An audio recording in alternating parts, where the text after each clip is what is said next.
Welcome back to another episodes of this. I have a lot of stuff, and let's start off with the trailer, of course. There's actually two, so we'll execute a fifth. We have two. Ideas start the future. Audi.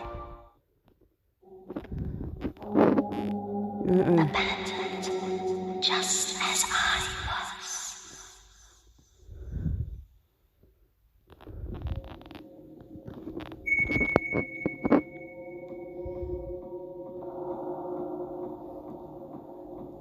Another bad dream.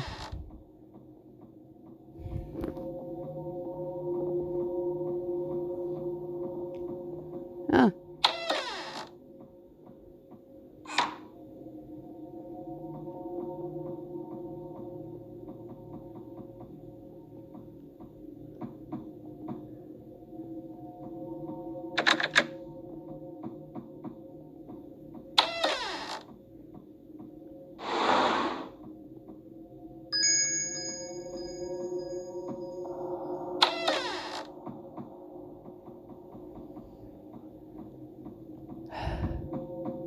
No, I'm kind of confused. So this is, for those who don't know, I've seen people play the original game. I've never have to play as myself, but I really want to. And this is the sequel.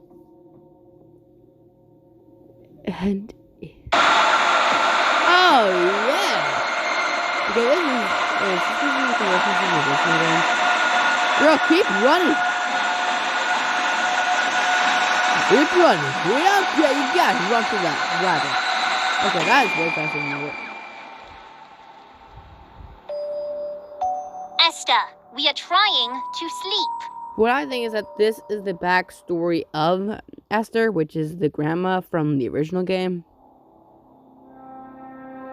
Huh.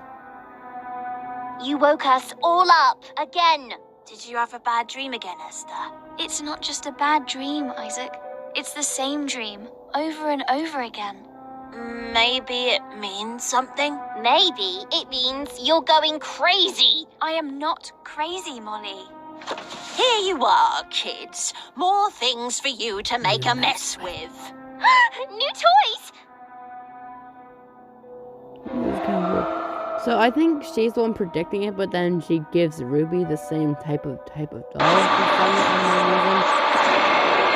I'm kind of confused on how it's going to play out. I feel like I've seen this before. These are quite creepy looking. No, they're not. They're adorable. I'm going to call mine Miss Bow. I'll call mine Mr. Stripes. What are you going to call yours, Esther? Mr. Hop. Ah.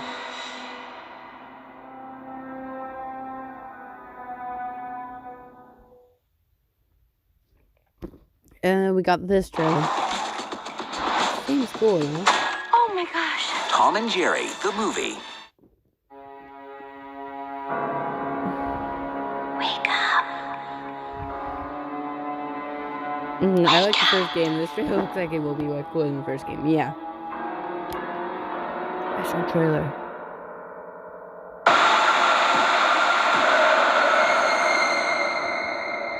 Play with us, Esther. Why are they referring to the grandma? Like, I know that like, as we've seen, I feel like this is the backstory to the grandma. But then what is the third game? If there is going to be a third game, what is it about? Does Esther's backstory play a big role in that one? Because her backstory doesn't really play too much in the first game. Oh!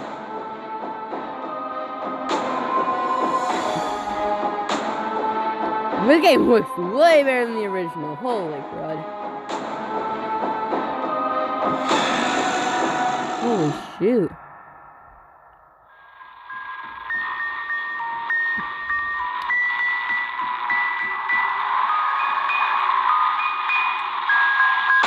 Oh! Okay. Why is Mr. Huff? I thought Mr. Huff was the only one who possessed, but apparently that is not the case. Yeah, and that's coming soon, so if I ever get a computer in that time, I will try to play the game. I'll play the original first, though. I probably should play the original before I do that. Hi, everyone. This is Wolfie Chew. Before we get started, Jordan and I just did the high range test on his channel. You guys should go check that out because it's really funny and really ridiculous.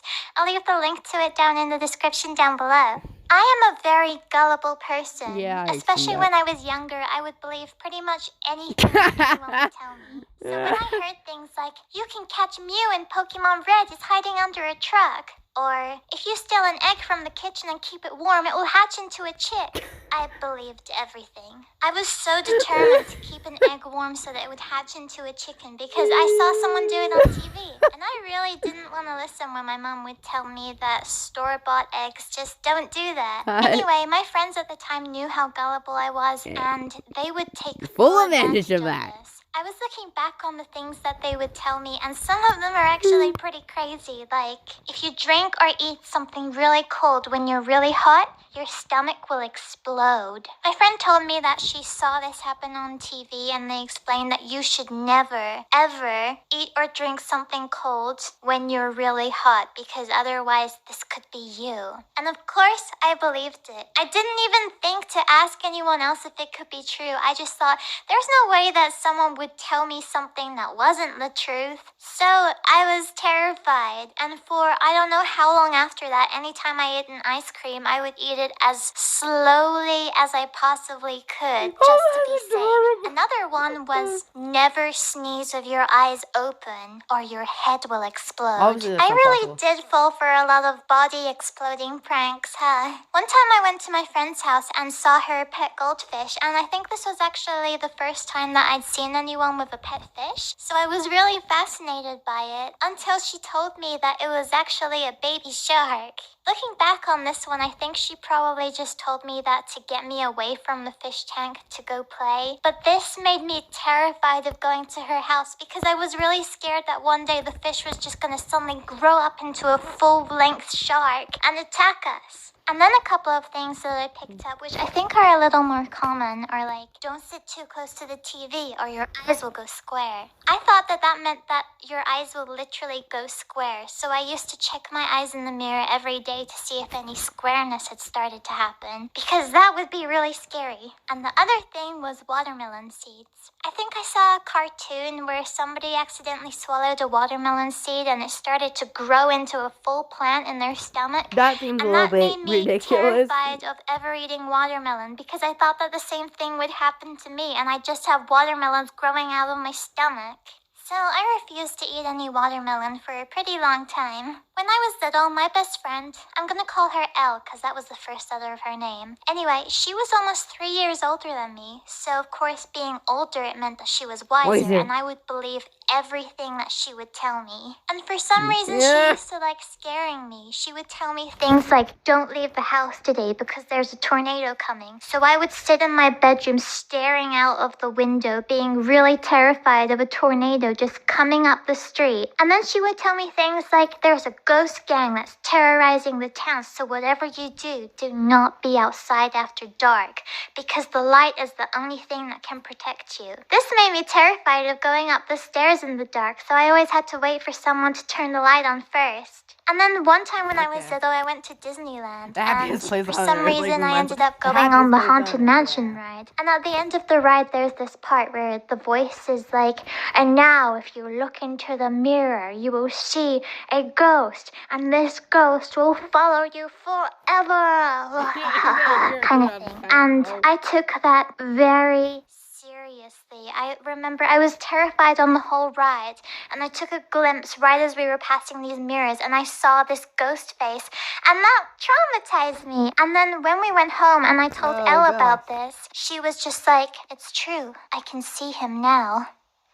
I had a hard time getting to sleep for a very long time after that, so thanks, Elle. Psst, wanna know a secret? Well, okay, it's not really a secret, but I'm gonna be going to VidCon Australia. This will be my first time attending VidCon as a featured creator. So that is the 1 year video. I'm probably gonna stop it there, okay?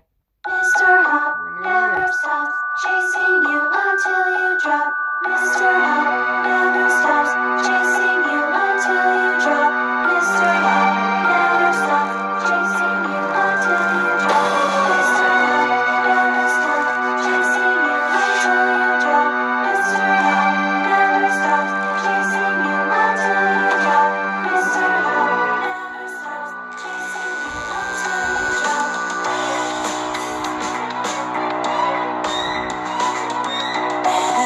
darkness a blanket, Not bad for you. and shadows mere gaps in the light. But something is crossing the threshold that doesn't belong here tonight. Its face has been knitted together with stitches that split at the seams of cotton and rotten old leather. A terror concocted of dreams. You know what they say about girls, and that sugar and spice, well, it ain't gonna save ya. Mr. Hop never stops searching for his vessel, round and round like a top, unable to rest still. Anna's not doing well. The doctors say whatever's killing her isn't medical. I'll record an update when we find out something new. You followed a little white rabbit Anna made and Ruby felt one last kiss. a Bring it to the funeral, but she doesn't want to. where some sort of evil inhabits the rabbit your Nana had knit. Most demons will dwell in the darkness, but this one is drawn to the flame. A spark can be seemingly I put harmless. Ruby's slingshot in the safe and hid the key under a house plant. She's convinced Mr. Hop is trying to kill her.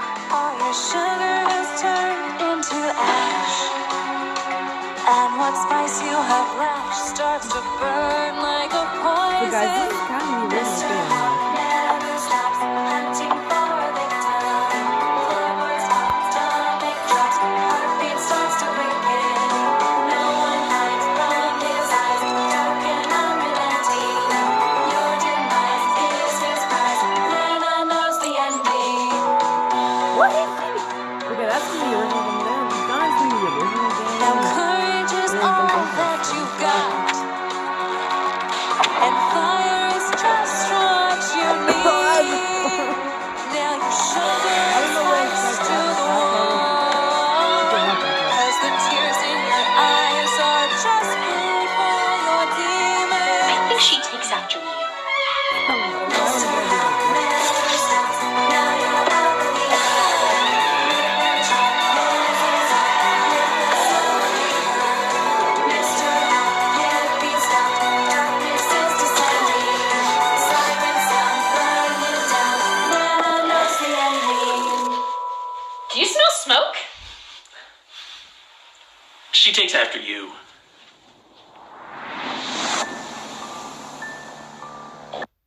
Yeah, that was fun. Successful entrepreneur. And then the original. Hey guys, one it's here. Gwen, and today we're doing something that's kind of normal for me and might be a little weird for you. So my sister texted me today and asked if I was free tonight, and I said, no, sorry, I have to Actually, let's go To to this Mr. one Hop's quick. Playhouse, an indie horror game inspired by Lasagna Boy by Trashy Rascal Studios. They kind of share similar gameplay and mechanics, you know, that weird Garfield horror mashup. This one instead is the story of a cute little rabbit doll made for young So this Ruby is the by her first game. sweet, lovely grandmother. This was I've 1 seen year lots of ago, people covering so- this game lately, several other people showing off ending secrets, things like that, but usually spread out across like several 30-minute video playthroughs. I want one short thing where everything's in one place, and so I'm here to hopefully fill that void for everyone. Dad, can you take Mr. Hop tonight? He scares me. Don't be silly, Ruby. What would Nana think of you saying that? She made him just for you.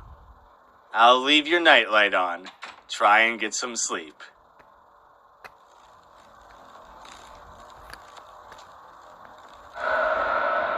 Oh, the horrors. Mom? Dad? Now, right up top here, I'm going to assume that everyone has seen at least one proper full playthrough of this game. So I left that in there for a little bit of like story, context, but I'm basically only going to be showing the secrets and the endings and things. So huge spoiler territory. Only watch this if you've actually seen, witnessed, experienced this game before in some way. The developer has specifically stated that there are several unfound secrets at this point, so I'm going to be doing as thorough of a hunt as I possibly can. This isn't so much a secret as it is just a cool moment. The first time you head upstairs to the right, we see these eyes in the darkness. And note that there is nothing to the right of the Christmas tree. That's important later. The first ending is as simple as can be. Wake up, go straight to your parents' bedroom. Mom? Dad? Where are you? Depending which version of the game you originally saw a playthrough of, you may have seen a bloody bedroom. Note that in the most up-to-date version, that is no longer the case. It's not a glitch. It's just been removed from the game at this point. Yeah. Basically, forget this noise. Let's get out of here. Just start running straight back to the bedroom, and you see Mr. Hop running around. Death is just kind of a little bit of a jump scare. There's no real consequence. It doesn't actually count as its own ending or anything like that. Run back to bed. Climb in. The end. Ending number 1. Sleep tight. Ruby insisted it was all a bad dream and went back to bed. Maybe that was a mistake. Now you get plopped straight back into the game here. Your new task is to instead leave the house. You just keep running all the way to the right until you can make it to this room with the door heading outside. Mom? Task: find Ruby's mother. A tease put forward by the developer is you won't find Ruby's mother, but there is a secret there that nobody has found yet. People knew that this clown obviously had some significance. We didn't really know what. Moonbit even teased it a little bit themselves, while also teasing that while you can't actually find the mother, there is an interaction that takes place immediately after. See, because that's when the clown arrived, it also made sense to connect those two hints. Guys, I spent hours doing every possible combination of things with and without this clown that I could possibly think of. I finally went on Patreon and basically said, hey man, I know that after the mother is significant, the clown is significant, and this one user found this one particular secret. Can you help me with a hint of what I need to do here? He basically just said the number 8 was important. What it comes down to is touching this clown doll 8 times. I do not know why. Maybe it was specifically to make it difficult to find and have it so it only kind of randomly appeared for people. It's the sort of thing that after hundreds of users playing, someone would stumble upon it by chance. After which time you can go down into the basement. There is a black hole in the wall where there would normally be bricks on the far right-hand side, behind which we can enter a sewers area, through which we get several Pennywise references. Down here you'll float to the sewers themselves, the floating red balloon, and when it pops, it uses that now iconic Pennywise laugh. So yes, while I do believe this is the first recorded instance of the secret, I did not find it. I probably never would have found it without the help of other users and the creator themselves, so I can't give myself too much credit. If any. Normally at this stage, you can just carry on with the actual game and directly pursue the ending. If you want to do that, the key for that is here in this set of drawers to the right of the coat rack. You can use the key to head down to the basement. There's a quick little spooky moment here. Off to the far right, we have the tape recorder telling you to look under the mirror. We now have the 0 out of 6 in the top right corner. Head back upstairs, flip over to this other side of things, through the living room where you crouch behind all the furniture and everything. Back upstairs in the hallway here, we have the first tape. September 8th, Jenna, Ruby, and I went to see Esther yesterday. Ruby always loves seeing her grandmother. Nana, she calls her. She's not been doing so well in recent months. We went round the other weekend, and she was just staring at the wall. We had to really shake her to snap her out of it. And then she was just fine, like nothing had happened. God knows how long she's been doing that for. We booked her in for a doctor's appointment. I'm supposed to be recording ideas for a new novel. Our updated task is to find tapes. There's 6 of them, obviously. The second tape can be found by carrying on to the left of the first one. It's in the exact same hallway, even. Mr. Hops is actually becoming more demonic, it seems. His eyes are now hollowed out. And the jump scares are a little bit more aggressive. After collecting the first tape, the clown is no longer here. There's kind of a recurrent thing of things slightly changing after each tape. This also opens up in the kitchen. Not immediately important, we'll come back to that. Upon collecting the second tape, September 14th, Jenna and I stopped to see Esther again today. The place was filthy. I'm not sure how it would have gotten so bad so quickly. Esther doesn't seem to be keeping herself clean either, and it's almost like she didn't recognize us. Her appointment is tomorrow. Jenna is worried she might have to go into care. I'll keep this documented. I hope Ruby doesn't have to see her like this. After we have 2 tapes down, we get this little jump scare hole punch through the wall. Okay. Nothing really comes of that. You can't interact with it or anything. Once 2 tapes have been found, over to the far right here next to the coat rack, we have this little guy, which upon picking him up, we get the message, a secret is revealed. And we get the first few bars of At Doom's Gate, the main theme from the original Doom game. I don't even know what the game is, but I like this theme.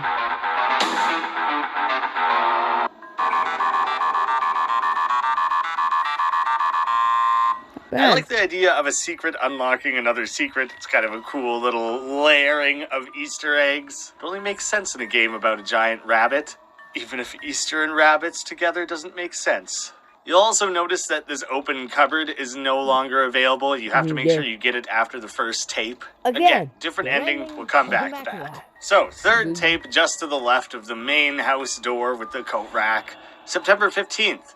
As of recording this, Esther is in the hospital. Her neighbors called the police in the early hours of the morning because they could hear her screaming. She will be there for a few days. We've told Ruby that she had a fall and that she's okay.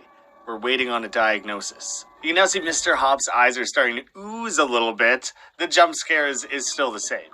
With 3 tapes found, we head up to the attic. To the right of the Christmas tree, we now have a door that was not previously there. And within, we have a room full of eyeballs that just kind of follow us around. Pretty strange. They're not even the color of Mr. Hops's eyes, which I find kind of noteworthy, pretty interesting. Don't really know what's going on there. Head to the far right and you pop back out of the room. You can go back if you want, but there's no real reason to recurrently revisit this. We can then head to the kitchen, where we can immediately find the 4th tape. September 17th, we took Ruby to the hospital to see her Nana. Esther made a soft toy for her called Mr. Hop, a small rabbit. Esther always knitted her clothes and toys. Ruby was thankful, but I must admit, this toy does have a look to it. Something quite unsettling. Yeah, you don't think, Dad? I don't get... Oh! We get a punch up through the floor. I kind of thought that would indicate that maybe something was going on in the basement. You know, he's directly there under us. There's not actually anything going on down here. All quiet down there. Mr. Hop's bow tie appears to be almost bleeding now. The phone in this living room also begins to start ringing. Hello? Ruby? It's Mark from next door. I'm in the game. I've been trying to call for hours. Okay, that's actually not my voice, but oh my god. It has the name in me, though. We don't really know what's going on there. Don't know if Mr. Hop got to him.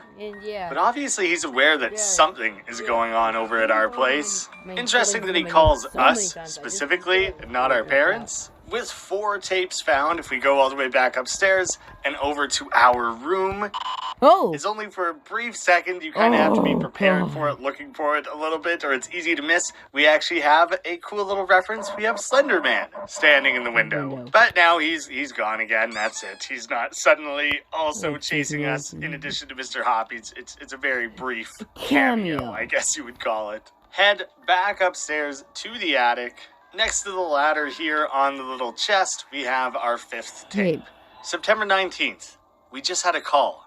Esther passed away in her sleep. The doctors couldn't give us a diagnosis and even said this sudden passing is bizarre. We will have to tell Ruby when she gets home from school.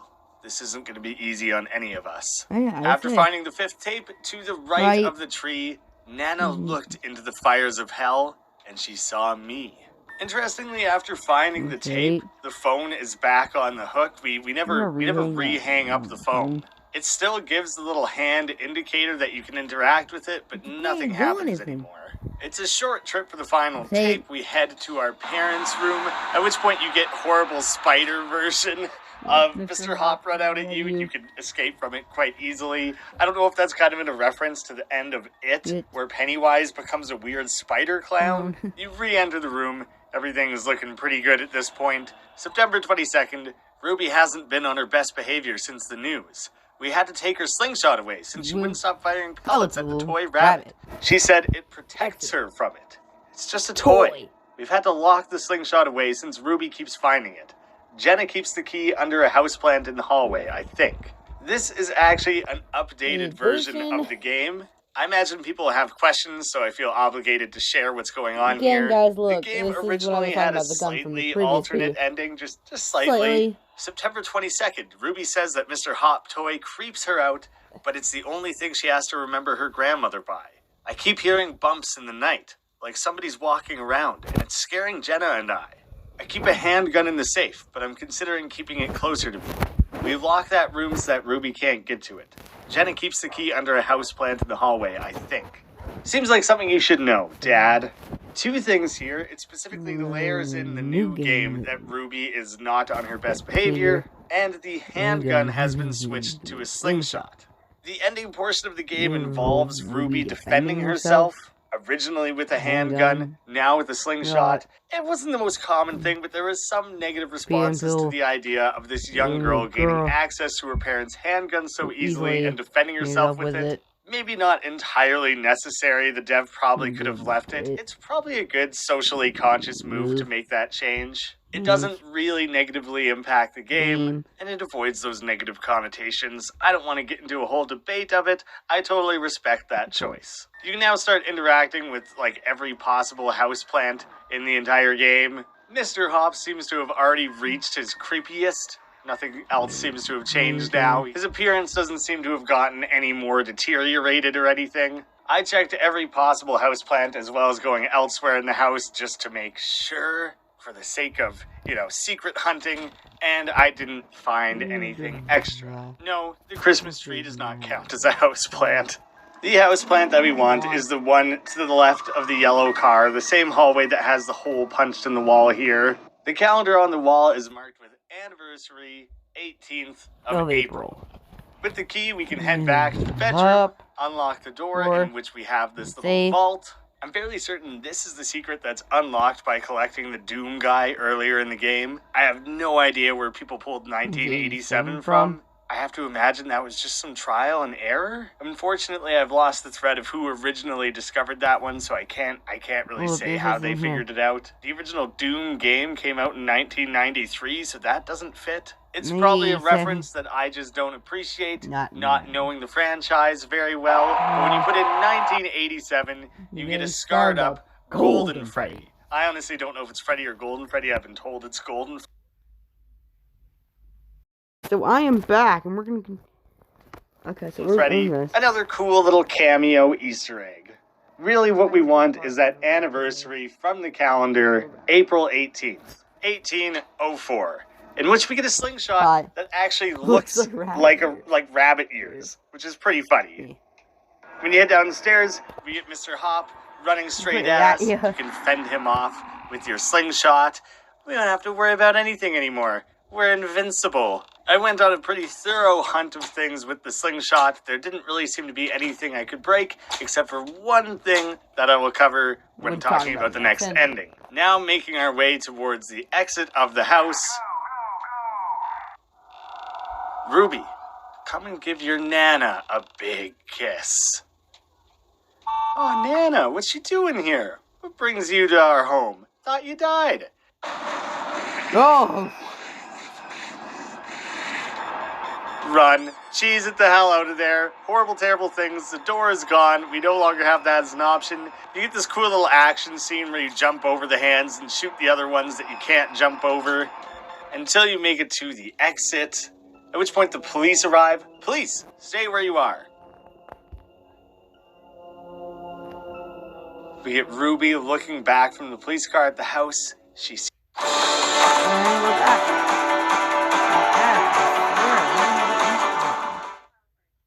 New Cetaphil Optimal Hydration with hyaluronic acid gives your skin the hydration it loves. He sees Hops looking spooky in the window. His face changing. Ruby escaped. Ending, escape artist. I also want to compare this to the ending when you originally played with the handgun. When you came outside, armed police, drop the gun now. Obviously, it's a little intense when a girl runs out of a house with a gun. It felt a little extreme, maybe. I can see why they maybe chose to change it so a SWAT team wasn't pointing their machine guns at this little girl. But that means that we also no longer have the scene of the police finding the bloody bedroom, and we no longer have the investigative team finding a innocent-looking doll in the house with no indication of anything else happening there. There had actually been a running theory that maybe Mr. Hops was never actually real, and that Ruby had snapped after the death of her grandmother and shot and killed her own parents. Mark heard the gunshot, he's calling concerned. The cops conveniently show up because he eventually reported things. At the end here, the police officer just finds a regular rabbit, nothing is amiss. It was becoming a really popular theory. Specifically addressing this, I leave this up to the player's view, honestly. So many different perspectives have been put forward, and it's pretty amazing. It's whatever makes the most sense to you. So whether or not you think Ruby did it, or Hops is actually possessed, it has been left open to your interpretation, which I think is very generous and fun of the developer to leave that open to us. Put it out into the world and let people do with it what they will. But the changes to the game here are interesting, because they simultaneously add to it and go against it. This new tape says that Ruby has been misbehaving. Maybe she's been acting out a little bit. But we no longer have the bloodied bedroom or the handgun. I don't believe the developer is intentionally favoring one ending over the other, seeing as they're totally cool with people interpreting it how they will. Maybe that was even intentional. By removing the handgun, you potentially completely remove that interpretation. And so including the stuff about Ruby's behavior balances that out a little bit. One funny thing is that your character still lights up when shooting the slingshot as if there was a muzzle flash from the gun.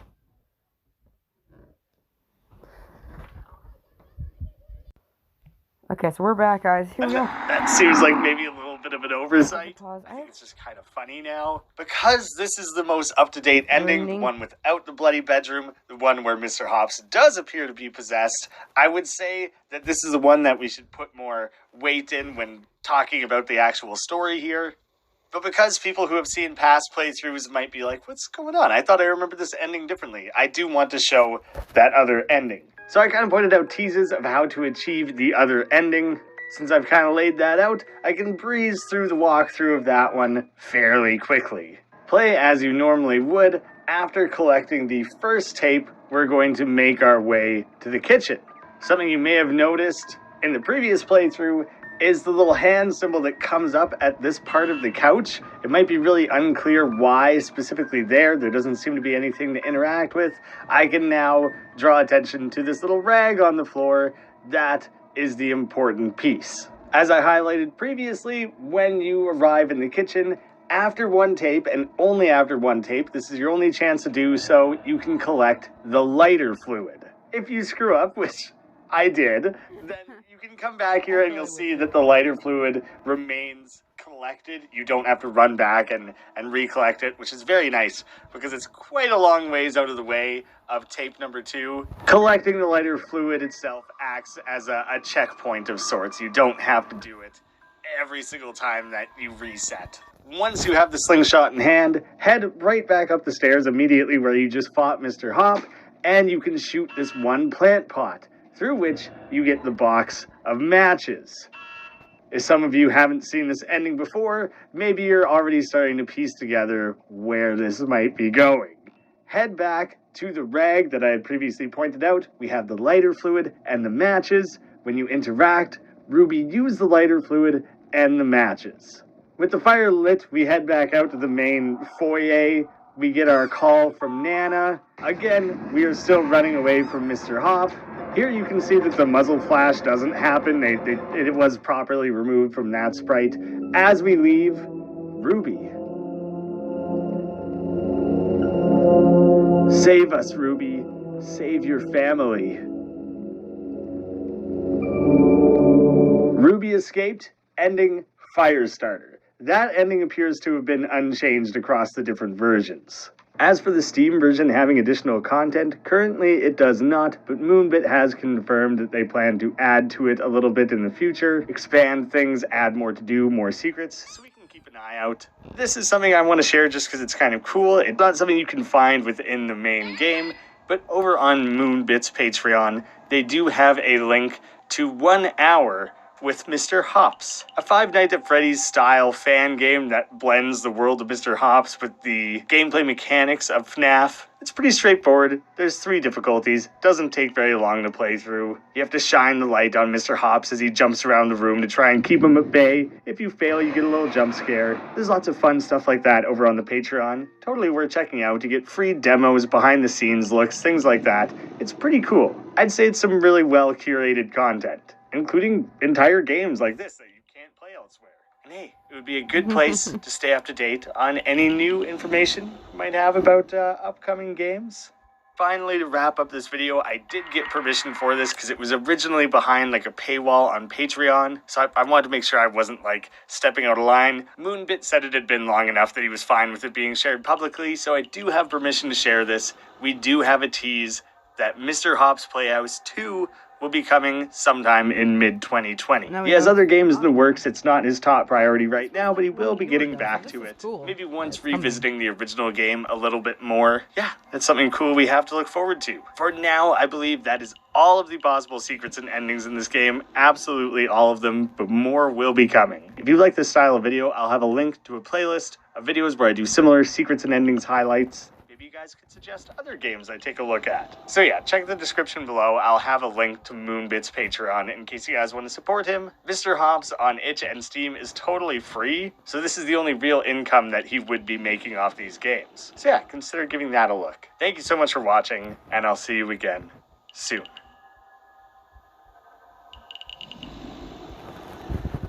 Yeah, so that was the entire video, guys. If you guys enjoyed the day, please leave a like down below, and I shall see ya in the next video. Peace out, everyone.